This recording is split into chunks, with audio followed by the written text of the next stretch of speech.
the curvature of this object. So this effect is known as the Quanda effect. So a bit about the history.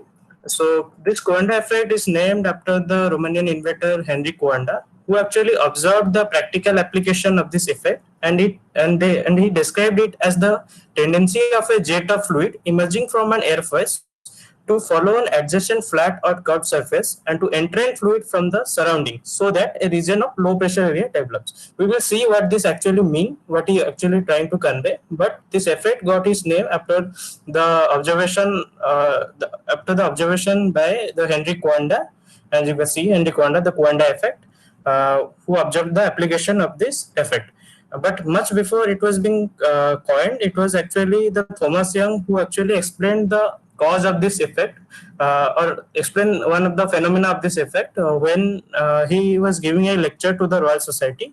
What he actually said is that if you bring a convex surface, any convex surface, cylindrical or any spherical surface, or any solid object that has a convex surface, and you keep a candle burning on one side of the surface and an air source on the other side of the surface. So you will observe that when the jet of airstream flows from the air source, this candle will get eventually blown off. But instead of, if you keep a square or a cubical solid object between these two, between the air source and the burning candle, instead of this convex surface, then you will observe that the candle is not going to blow off. So we will see why this is actually not blowing off in other cases, but blowing off in this case when the obstacle is has a convex surface. So this is why this is actually due to the Quanda effect, and we will see how the Quanda effect actually comes into play. So explain the reason of why the deflection of the fluid actually occurs when it comes in contact with the solid object. So the reason is that when the jet of airstream flows from air source, and a solid object is made to come near the parallel airstream. So what actually happens is that due to the friction between the air molecules, that is the air molecules present in the stream and the air molecules that surrounds the object, so that surrounds that solid object, due to that friction, these air molecules are being dragged away by the air molecules in the stream, and these air molecules also flow along the stream. As a result, there is a low pressure area that is created due to the removal of these air molecules that surrounds the object, between the object and the airstream. And in order to fill up that low pressure area, the air molecules from the jet stream actually rushes to fill up the low pressure area, and this coming up the air molecules from the stream to fill up that low pressure area is what is we observed as the deflection of the airstream, and we observe the Quanda effect. So in this way, the Quanda effect comes into existence. Okay, so here I want to explain why it actually happens. So we can now, as we know the reason of the Quanda effect now, so I will now explain why this is actually happening in this case. So when the jet of airstream is being blown up by this air source, so it travels in a straight line, but when it comes in contact with this object, it actually gets splitted up in this two direction. But instead of going in this straight line, the airstream actually gets deflected and bends towards the surface of towards this convex surface, and moves along the curvature of this convex surface from both the directions. And when it reaches the other end, it gets detached from the convex surface, and hence you can see, as from the diagram, it actually blow off the burning candle.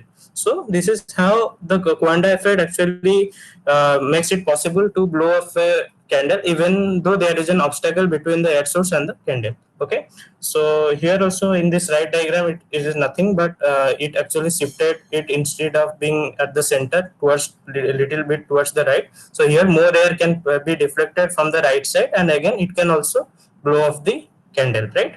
So this is how the Quanda effect actually comes into existence. You can also imagine, instead of this, you can also try this at your home, and also imagine this as if you also instead of doing this experiment, you can also do another experiment where you bring a pot filled with water and a straw, and blew air from the straw. You will see that there is a dimple forming on the water, But if you also blow the air and keep a convex surface object between your straw and the water, you can even see the dimple being forming right below the convex surface. So this is also due to the Quanda effect, and the similar reason as this. Okay, so you can also try this at your home.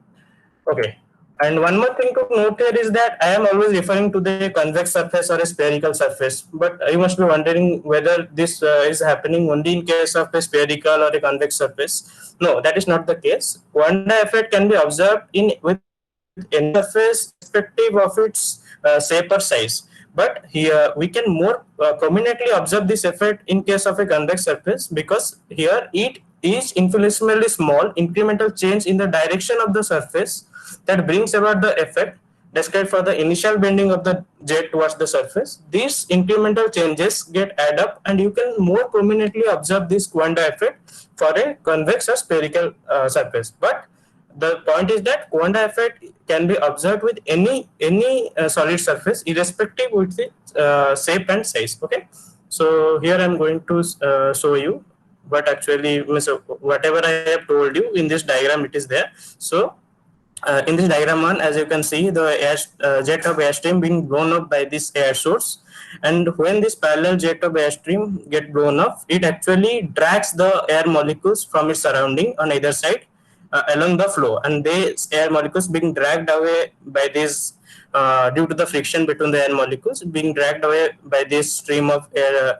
by this jet of airstream, and hence a low pressure area gets developed on other side of the jet stream, as you can see here. And here there is ample of air present, ample of air molecules present, and that's due to which it creates an ambient pressure here, and the air molecules from both the sides get rushed downwards to fill up this low pressure area. So this is also a this is what the Quanda effect actually being come into existence. But you can see this effect more prominently if you bring a solid object near the jet stream, as you can see. So in this case also, when we bring a solid object near the stream, as you can see, so similarly a low pressure area is developed here, as well as a low pressure area is developed between the object and the airstream.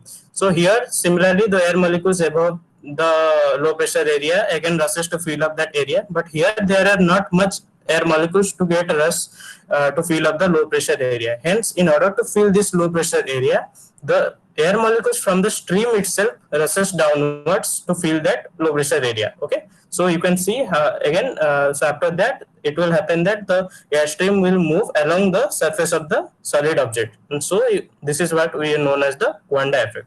So must be observing this, so it must be clear for you. Okay, okay, one more thing here is the, okay, this is also a very cool experiment to observe the Quanda effect. You can also see that when you keep a ping pong ball or any sort of lightweight ball on above a hair dryer and try to switch on the hair dryer, you will observe that the ball get lifted up by the hair dryer and it eventually stays there in a stable configuration. So this stable configuration can be explained by the Quanda effect. So here what is actually happening, similarly to that candle thing here. So when this airstream strikes the object, it actually gets plated up from both the direction, and due to the Quanda effect, it actually gets deflected from both the direction. As you can see my pointer, it gets deflected from both the directions equally. So what is actually happening here? So imagine this at the left airstream and this as the right airstream. So when this left airstream is getting deflected and moves along the surface of this ball, so we can say that the ball is actually exerting a force on this left airstream to get deflected towards the right. As a result, this airstream exerts a reaction force to the ball from the right to left direction. Okay. Similarly, this airstream which is moving from the right side also getting deflected by the ball towards the left. As a result, this airstream also putting a reaction force from left to right direction. And since both are reflected equally, these reaction forces also get cancelled out, and hence the ball remains in the stable position. Okay, as you can see from this video, how it's remaining in the stable position. Okay. Okay, so what it is actually showing that for some reason, imagine that the ball is tries to deflect towards left a little bit. So what is actually happening when the ball is try to drift towards the left a little bit, so it actually compresses the air molecules coming from the left side and increases the flow of air molecules coming from the right side. As a result, more airs are deflected from the right side as compared to the left side. So a larger reaction force is being formed, is being come into action from left to right direction. So it again pushes the ball back to the center position or the equilibrium position. Similarly, when the ball starts to drift towards the right, a stronger air reaction force also developed from right to left direction. It again pushes the ball to the center or to the equilibrium position. So this might be clear. One more time I am playing this video. As you can see, when the ball get deflected towards the left a little bit, the reaction force again comes into existence, which increases the reaction force magnitude and pushes the ball back to the center. Okay. So this is how you can observe, you can play with the Quanda effect, this observation. This is a very cool observation, as you can see. Okay. So this is the reason I have already mentioned you. Let's comes to the application of the Quanda effect, as you can see. So the most important application of Quanda effect comes in an aerodynamic lift. As you can see, the aerofoil, this is an aerofoil, and it is being designed in such a way so that having its trailing side very sharp and pointing downwards diagonally, so that it can maximize the effect of Quanda effect. So what is actually when it tries to move from left to right direction, the stream of the jet of airstream strikes this aerofoil, and due to its shape, they actually deflect the most of the airstream get deflected from towards in the downward direction and flows along the surface of this aerofoil. So, and here also the air molecules get deflected, but due to this shape of the aerofoil, the much more air molecules are deflected downwards by this aerofoil, and they tends to move along the surface of the aerofoil, and this is what the Quanda effect is. So due to this deflection, you can say that the aerofoil actually exerting a force on the stream of on the jet of airstream and deflecting it downwards. So the airstream also exert and reaction force on the aerofoil in one upward direction, that is in the opposite direction, and hence that upward direction is known as the gives rise to an additional lift. So we can say that the Quanda effect also helps in giving an additional lift to the aerofoil. So this is an important application in the aerodynamic lift of the Quanda effect. Okay. So one more very fun application, as you have already observed in this image, is the Quanda drone. Okay, it sounds funny, but it actually has a very good application in this Quanda drone in making some in the drone propulsion. Exactly. Okay. So what is actually happening here is that you have a inverted bowl shaped disc, as you can see here in this 4 disc, and above that there is a rotor that is being fitted above each disc, and this rotor is only rotates after getting power from this motor. Okay, so what is actually happening when this rotor rotates, it actually spills away air from all the directions. As you can see my pointer, how it spills over the air, but due to the Quanda effect, instead of going this in the straight trajectory, the air stream actually get bends and deflected and moves along the surface of this disc, and all get accumulated and get here accumulated in all these 4 discs, you can see, and this resulting air stream actually helps the drone to get the propulsion and makes the drone to move off. As you can see from this thermal diagram, how the air molecules are being splitted up in all the direction, and but instead of going straight, they are actually deflected and moves along this disc, as you can see here, and again converges here to give it a greater propulsion.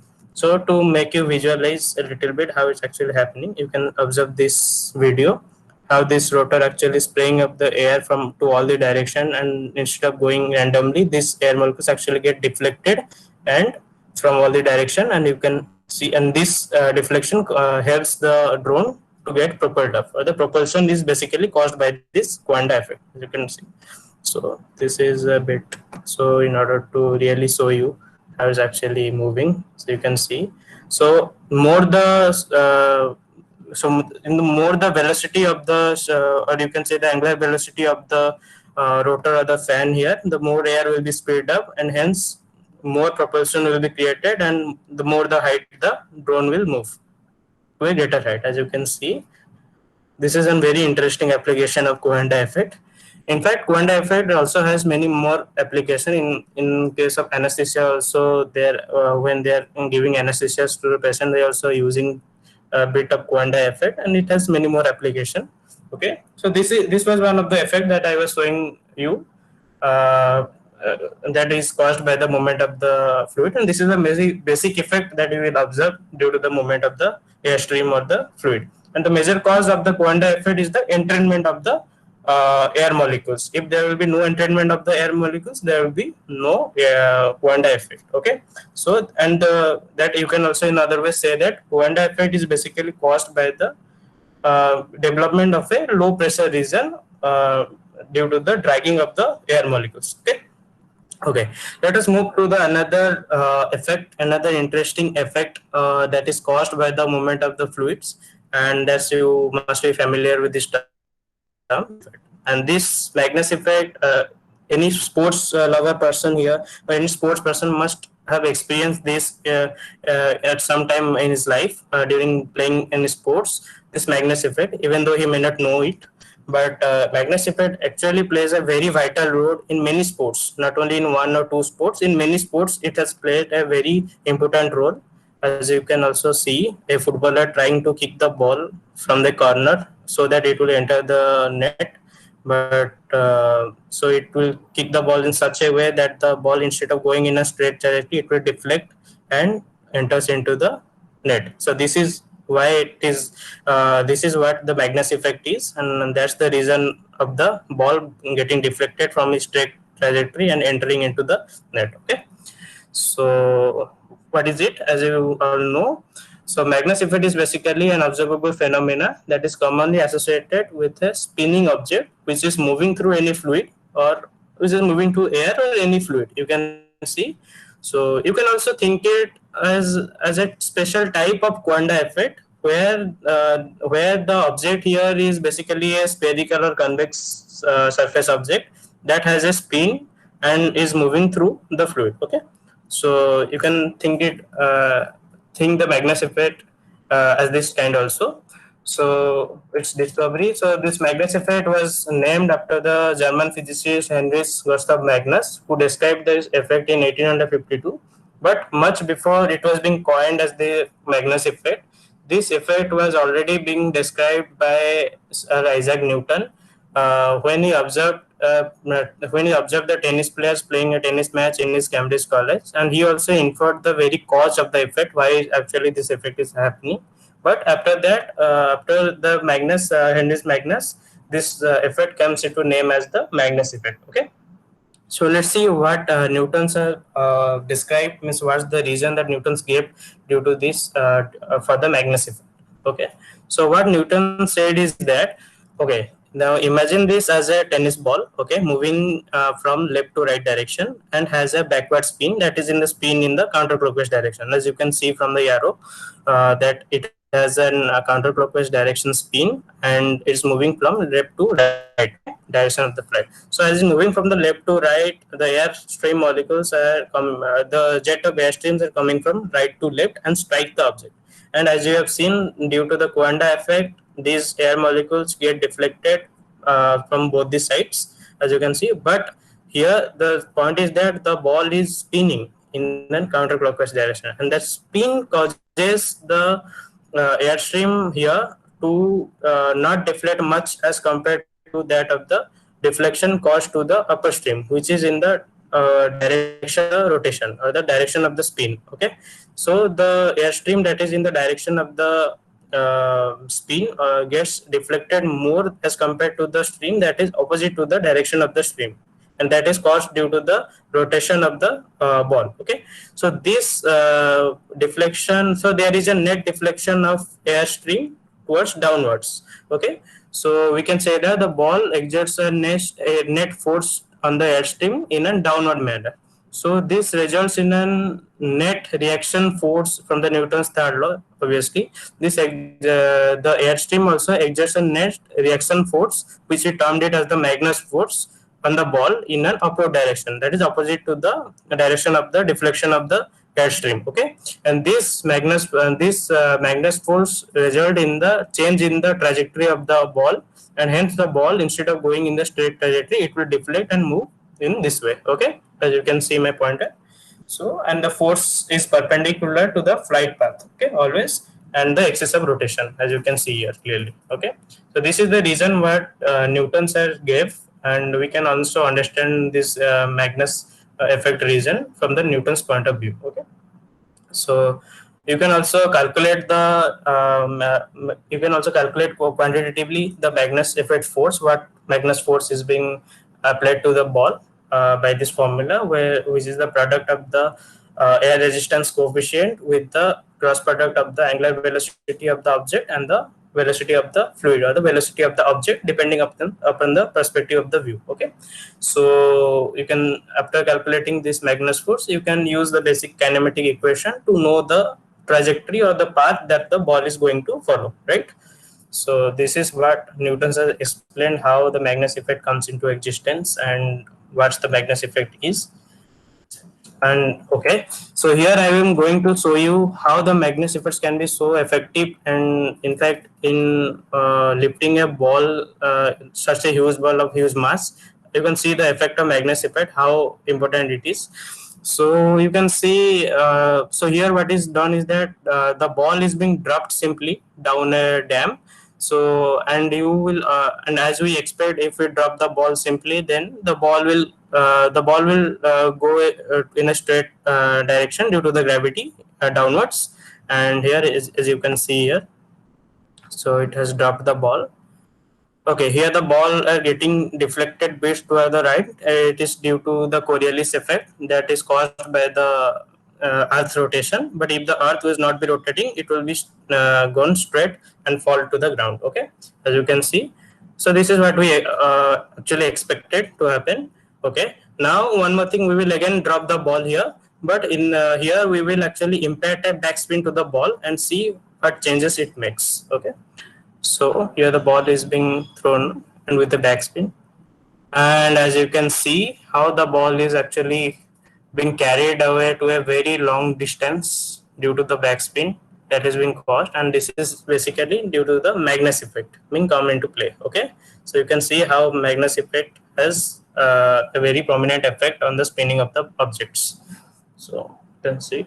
Okay, so as you have already saw the Newton's view of Magnus effect, how the Newtons has interpreted the Magnus effect, how it is actually being caused. Okay, and here we can also infer the cause of the Magnus effect from the Bernoulli's equation too, and from the Bernoulli's point of view.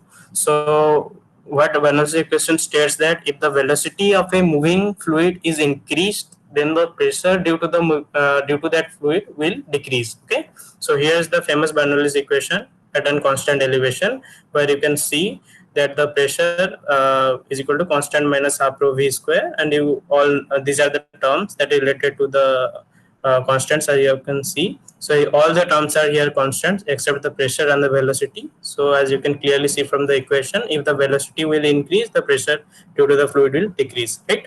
So so here this is the explanation that I can give you, is that this ball, as you can here see, this ball is rotating in a clockwise manner, and here's the airstream flowing above and below the ball. And when the airstream comes in more closer to the ball, it actually gets deflected, as you have saw the reason why it get deflected. And it's similarly the airstream, while flowing in the downward direction, also get deflected, but due to the rotation of the ball, this downstream air will not deflect much, but the upstream air will deflect more. Okay, so here, since this air is traveling along the direction of the spinning of the ball, so this airstream actually has to travel a larger distance on the surface of the ball comparatively to that of the lower stream, since the ball is rotating in the same direction to that of the stream, and hence in order to cover that larger distance, the velocity of the airstream will increase on the above than that of the down. And from the Bernoulli's equation, as you have seen, velocity increases. So if the velocity increases, hence the pressure here will decrease as comparison to the pressure beneath the ball. and hence due to the larger pressure here and the lower pressure here, it will give the ball a lift in one upward direction. Okay, so you can also see the Magnus effect from the Bernoulli's point of view too. Okay, so you have now know the cause of the Magnus effect, how it actually happens and how it influences the objects moving there. So now we'll see some of the applications of the Magnus effect. So as I have already mentioned you that the Magnus effect plays a very vital role in sports basically, and in sports, many sport, not in one or two sports, in many sports it has a tremendous application, as you can see from the golf, like golf, baseball, tennis, everywhere you can see the Magnus effect. So what is the chord path that the golf ball actually follows, which is known as a slice or hook, is due to the ball's spinning motion and the Magnus effect that is caused due to the spinning of the ball, and hence it causes a horizontal force that moves the ball away, in a trajectory away from the straight line trajectory. Okay, in baseball also it plays a very important role, as the ball impairs, as the pitcher impairs different type of spin according to the deflection that it wants to catch. So, and that different type of spins results in different type of Magnus force in different directions, and hence the ball get deflected away from the batsman. And some of the, here you can see some of the ships and airplanes also uses, flights also uses, sorry, uh, this Magnus effect for their propulsion. As you can see, this ship is known as the Rotor Ship, and it has vast mast-like cylinders which can rotate, known as the Flatner motors. This can rotate in either direction, in clockwise as well as in anti-clockwise direction. And when the airstream flows in this sideways manner, so it actually rotates accordingly, and hence accordingly produces the force either in this way or in that way, that is either in the forward manner or in the forward or in the backward manner, and it helps in the, and you can clearly see how Magnus effect helps in the propulsion of the ship moving forward or backward accordingly. Okay, so this is an application of the Magnus effect in ship, and also it has also a very huge application in aircrafts also. Some of the small aircrafts are also been made with this, you can see with this rotary motors, so that is being rotary cylinders that is being fitted on the front of the aircraft that can rotate in either way, and that uses again the Magnus effect to flight in at a very low horizontal speed. Okay, so this is the application of the Magnus effect, as you can see. And as you have already mentioned it many times, the baseball and the golf, how it actually uses the Magnus effect plays a very important role in this in these two sports, as you can see. So this is an example. If a pitcher want to curve a ball, away from the batsman, then he or she should pitch the ball very fast with a sideways spin, rotating towards the batsman. So as a result, a force will be created. If it will, I cannot show you with this pointer. So you can imagine it. How can it happen? With the sideways rotating towards the batsman, then a Magnus force will be will comes into existence. It is perpendicular to the direction of the spin, and hence it will makes the ball deflect away from the linear trajectory and away from the batsman. So you can see how important application of the Magnus effect can play in baseball. Also, it has a very huge application in golf, specifically in golf. It has a very huge application, or very tremendous application, as you can see from the golf. So a world's best golfer would not have been able to shot over 250, even over 250 yards without the Magnus effect. It would not be able to shot the ball to such a large distance. So the Magnus effect here, so you can see this bat is known as the driver. So it has a wedge shape in it. So this wedge shape is being done so that when it will hit the ball, it will impact a spin on the ball. Basically, it impacts a backspin on the ball. So due to that backspin, the Magnus effect comes into play, and it helps the ball to travel to a larger distance. Okay.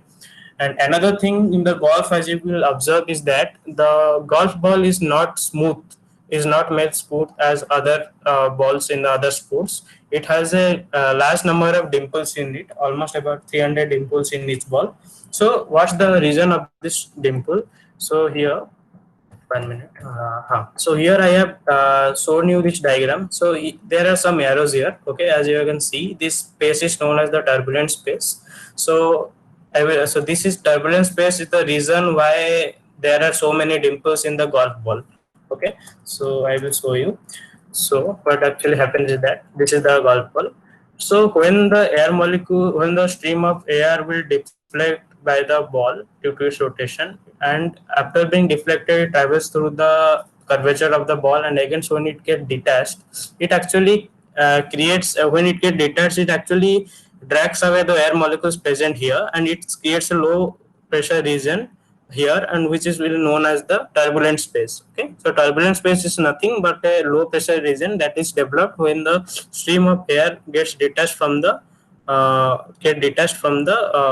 or the object that is in contact with. Okay, and this low pressure region actually drags the ball traveling away. So it drags the ball backward and helps means resist the ball to move forward. Okay, this turbulent flow. So these dimples are made in order to minimize the development of this turbulent flow. As you can see here in this diagram, this dimples actually creates its own turbulent small turbulent regions, which actually pushes the air molecule rather due to which this small turbulence, the airstream is not in direct contact with the ball, and hence it though it follows the path of the ball's curvature, but it is not in direct contact with the ball, and as it this turbulent space created by this dimple pushes the air molecules above and pushes the air molecules down here. Okay, and this also helps in decreasing the air resistance that the ball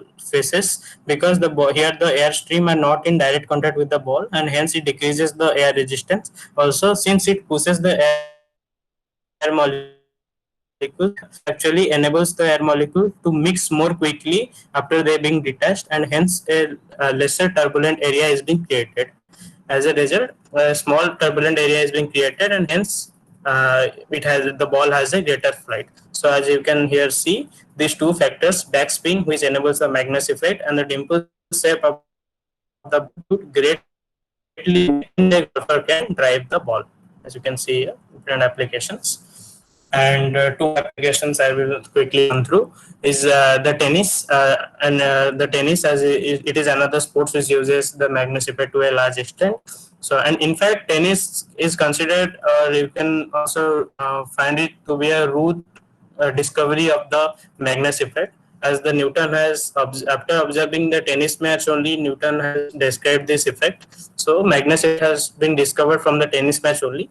Okay, so this in the tennis match, if the ball is being hit in right angle or any perfect angle, then it will create a spin on the ball, and the ball will move accordingly by using the Magnus force. Okay, so as you can see, Isaac Newton and his Magnus theory was developed in this match in 1672. So this way, Magnus effect plays a very important role in many sports. You can see golf, baseball, tennis, and many other sports. Also, you can see the Magnus effect. Okay, and here is the most one more one more most advanced or most recent application of Magnus effect. You can see is this statistics of paintball.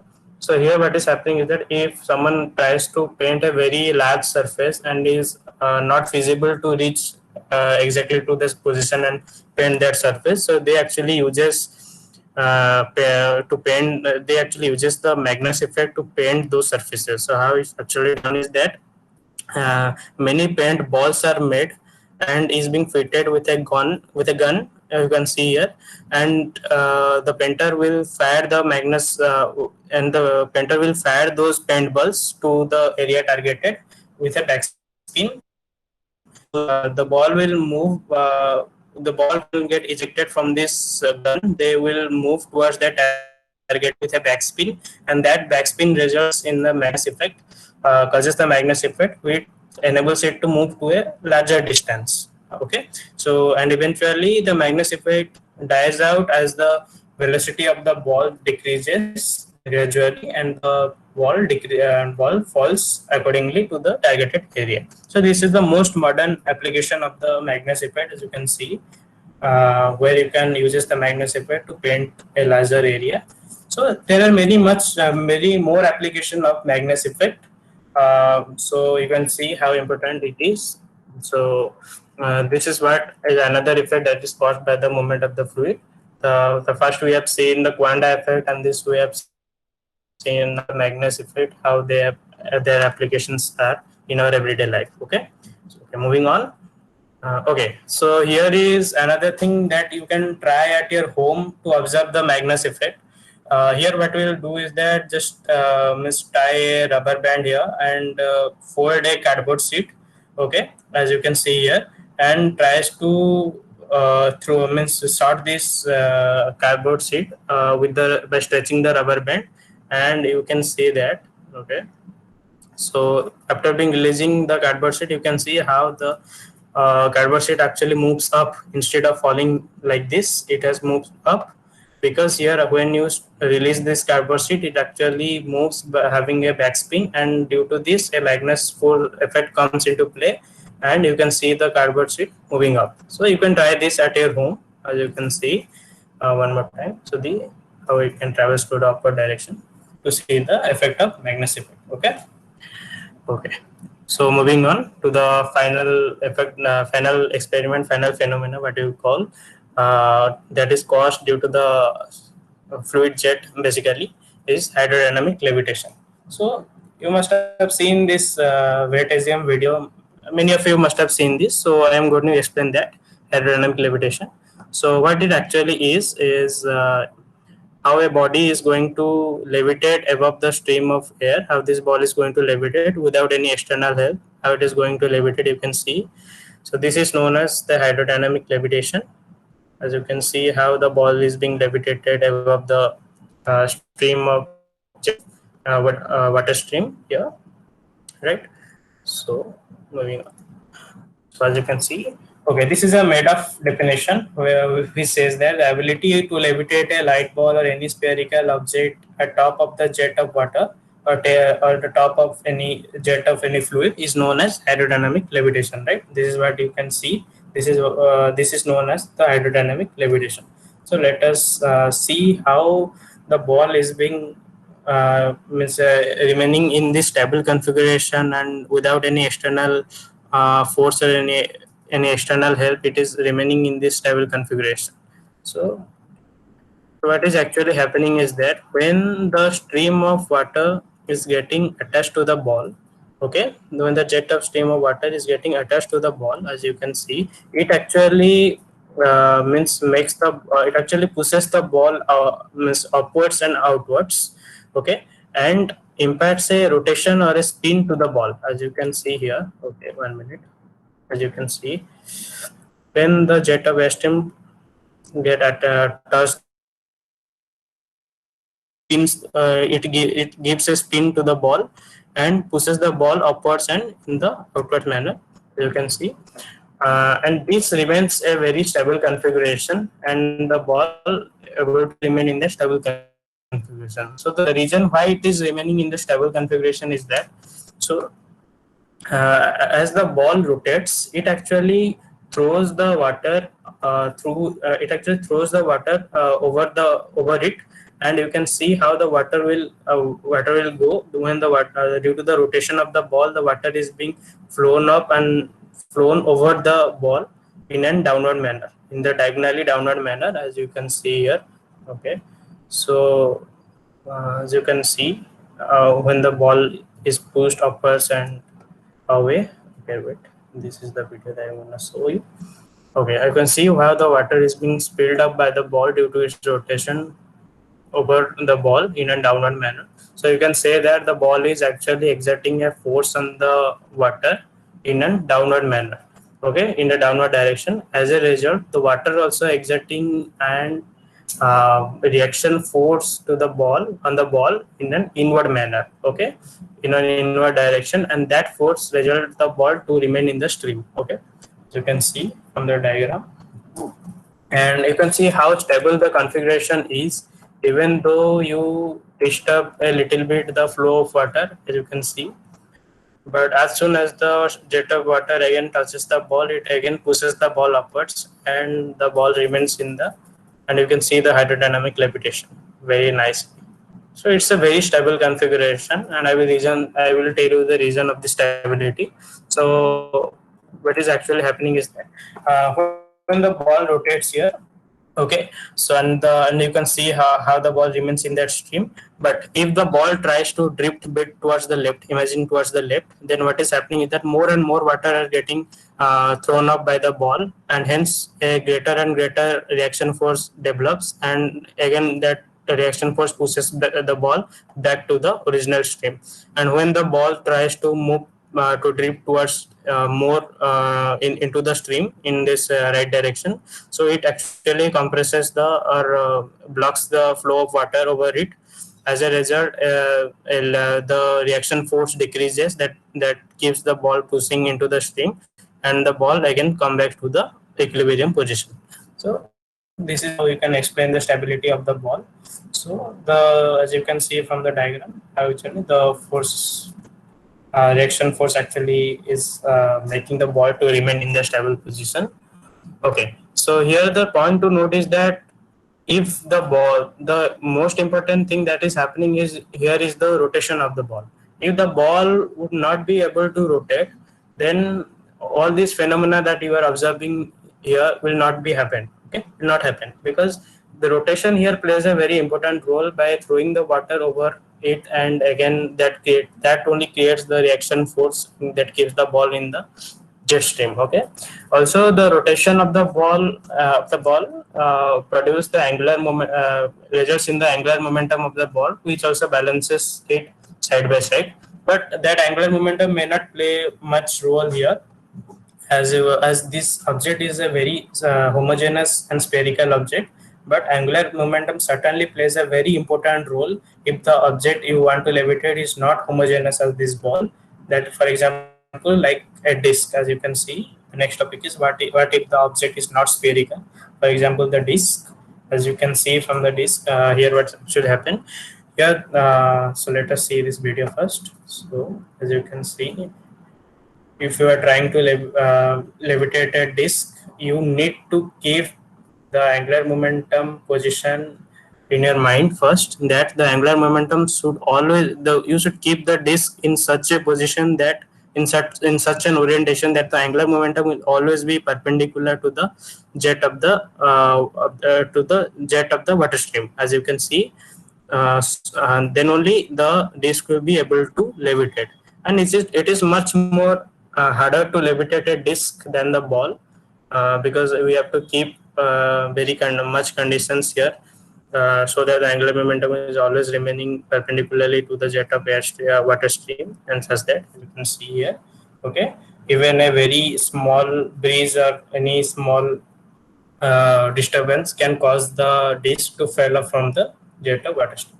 So this was also one of the phenomena that I showed you, along with the Magnus Effect and the Quanda Effect, that is caused by this jet stream. And this is a very cool phenomena to observe. Okay, the experiment. So that's it, and these are the sources of the information that I have collected, the informations and the data that I've collected. I will anyway send you all the presentation, and you can also visit these links to get a better visualization of these effects. Okay, so that's it. Thank you. That is a lot of ideas for singularity projects. Yeah, yeah, that was a wonderful presentation, Pritam. There was Thank you. a question in the chat from Gaurav. Gaurav, if you want to ask the question.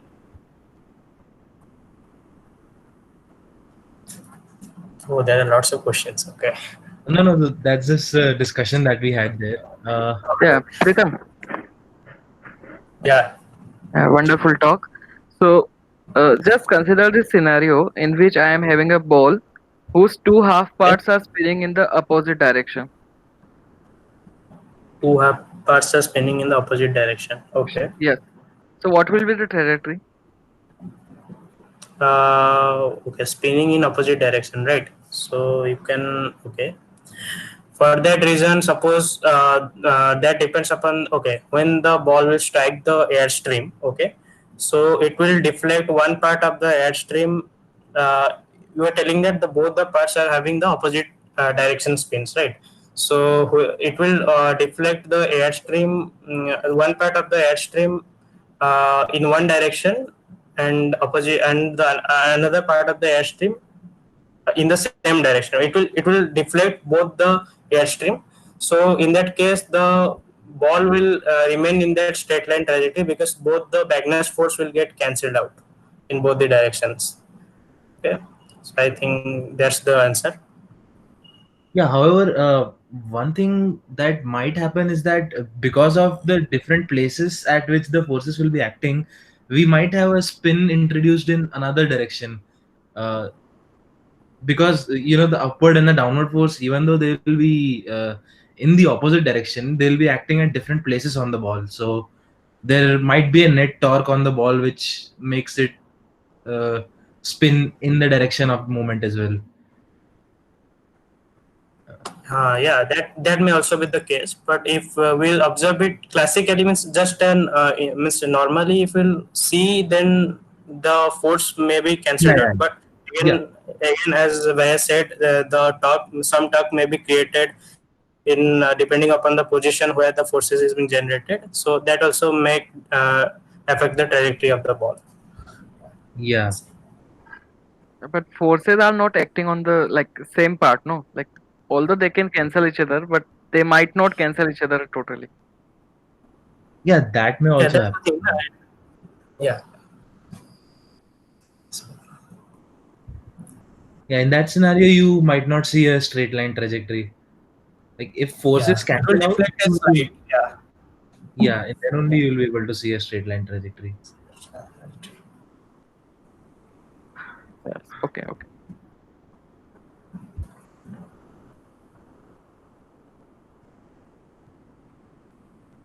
Okay. So do we have any more questions or points to discuss? Maybe.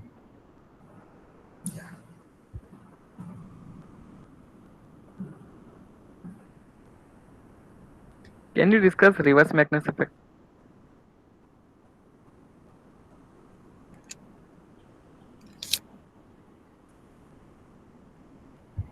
Okay, what do you ask? I'm not able to hear properly. Can you discuss reverse Magnus effect? Okay, reverse Magnus effect, right? So, Miss, what do you actually mean by reverse Magnus effect? You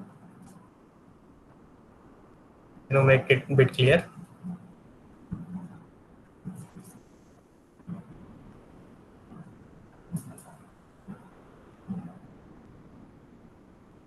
Uh, I think there is. I think reverse Magnus effect is something different from the Magnus effect. I've heard this in context of cricket. I don't Yeah, know. Bumrah bowling style. Okay. Yeah, I don't exactly remember what it was. Have you heard of it, Pritam? Actually, yeah, Miss. Actually, I think the reverse Magnus effect depends on the direction of the airstream as well. As here in the as in the Magnus effect, we saw that the direction of the airstream is basically in the opposite direction to the flight of the object, right? But here, the reverse Magnus effect actually uses the airstream that is traveling along the direction of the in the same direction with that of the moving object. So that creates a reverse Magnus effect. So that's what basic idea I had earlier, but I do not know much. So if anyone has the idea about it, can share. Kavin? Maybe?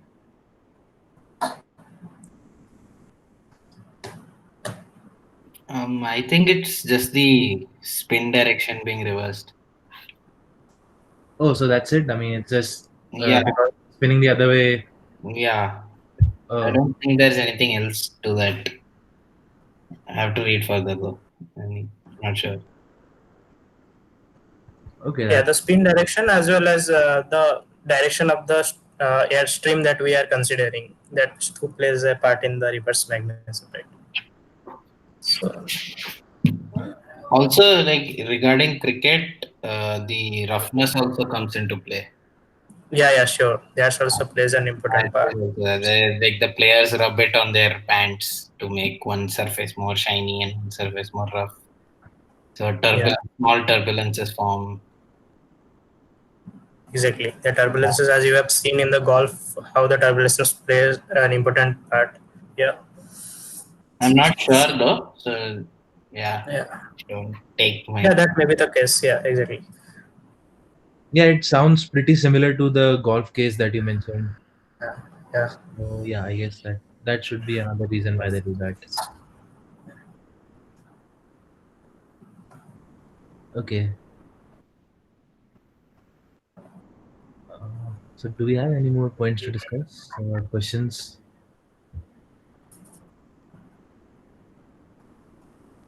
We can maybe include this reverse Magnus as well in the follow-up email. Yeah. Yeah, if we find. Yeah, sure. We can also do. Yeah. So, any more questions?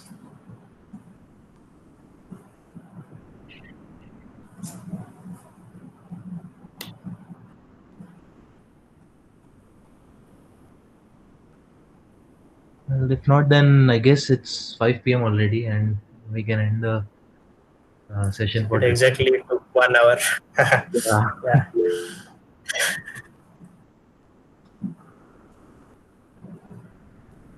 Pritam, if you can see the chat, Mother Bhaiya is thanking you for the presentation. Oh, welcome, Mother Bear. Thank you, and thank you everyone to attend the talk and listening it till to the end. So, thank you everyone for the support. It was really nice.